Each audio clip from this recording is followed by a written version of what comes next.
greenest government ever in Great Britain, and in fact, I've read that you promised to reduce your greenhouse gas emissions by 10% within a year. How are you going to achieve that?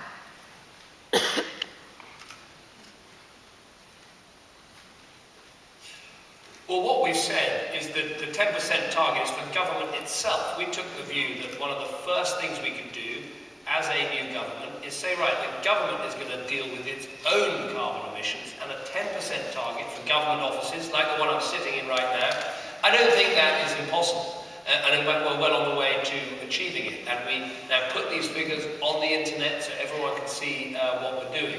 Generally speaking, though, the UK and the European Union have very aggressive targets for reducing our carbon emissions right now, and we've written them into law, so we have to stick to that.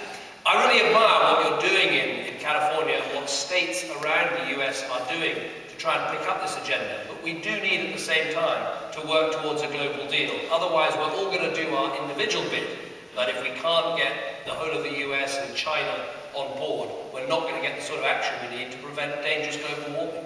Prime Minister, do you think the United States is a leader or a laggard when it comes to moving the world to a clean energy economy?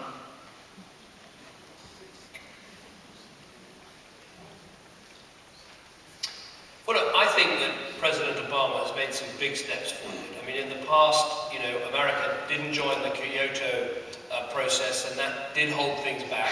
I think President Obama's made some big steps forward, but obviously, we've got to try and persuade both the American government and the Chinese government that it's actually in their interest to enter into a proper, legally binding deal. I mean, in the end, we've got to convince people this is about the importance of energy security, the importance of the future green economy, as Arnie was saying, but it's also about the environment and the catastrophic things that will happen if we don't prevent man-made global warming. So there's still further to go. I mean, to get a proper international deal, we need the Chinese to really agree to proper monitoring and evaluation and recording of their emissions. But we also, yes, we do need to persuade the American administration that it is worthwhile to have a deal that they enter into as part of the rest of the world, all making offers. I'm not too pessimistic about this. I mean, Copenhagen wasn't a success, we all know that. But if you add up all of the things that different countries promised to do at Copenhagen, the most ambitious end of that was, not too far off where we need to be. So it's going to be tough and difficult over the next few years, I'm sure, but we mustn't lose faith with the idea of a global deal that everyone can join in on. Are you, Governor,